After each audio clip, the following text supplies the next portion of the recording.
LPG പ്രതിസന്ധിക്ക് വിരാമം. വാണിജ്യ സിലിണ്ടർ നിയന്ത്രണങ്ങൾ പിൻവലിച്ച് കേന്ദ്രം. വാണിജ്യ LPG വിതരണത്തിനുള്ള നിയന്ത്രണങ്ങൾ നീക്കി കേന്ദ്ര സർക്കാർ. പശ്ചിമേഷ്യൻ സംഘർഷത്തിന്റെ പശ്ചാത്തലത്തിൽ ഏർപ്പെടുത്തിയ താൽക്കാലിക നിയന്ത്രണങ്ങളാണ് നീക്കിയിരിക്കുന്നത്.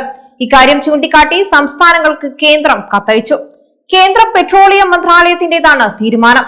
നിയന്ത്രണങ്ങൾ നീക്കിയത് ചൂണ്ടിക്കാട്ടി കേന്ദ്ര പെട്രോളിയം മന്ത്രാലയം സെക്രട്ടറി നീരജ് മിത്തലാണ് സംസ്ഥാന ചീഫ് സെക്രട്ടറിമാർക്ക് കത്തയച്ചത്. വാണിജ്യ LPG വിതരണ പ്രതിസന്ധിക്ക് മുൻപുള്ള നിലവാരത്തിലേക്ക് പുനഃസ്ഥാപിക്കും.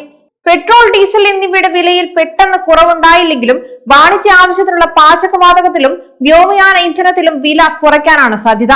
ജൂലൈ 1 പ്രഖ്യാപനമുണ്ടായേക്കും. പ്രതിസന്ധിക്ക് മുമ്പുള്ള ഉപയോഗത്തിന്റെ 50% വരെ ബൾക്ക് LPG വിതരണങ്ങൾ പുനഃസ്ഥാപിച്ചേക്കുമെന്നാണ് ലഭിക്കുന്ന വിവരം. ദീർഘകാല പരിഹാരമായി PNG-യിലേക്ക് മാറുന്നത് പരിഗണിക്കുമെന്ന നിർദ്ദേശവും കേന്ദ്രം ആവർത്തിച്ചിട്ടുണ്ട്.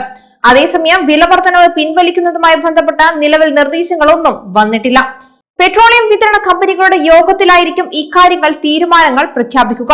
ഹോർമുസ് കടലിടുക്ക് വഴിയുള്ള ചരക്ക് നീക്കങ്ങൾ പുനഃസ്ഥാപിക്കാൻ സാധിച്ചതിനാലാണ് രാജ്യത്തെ LPG പ്രതിസന്ധി ഒഴിവായത്.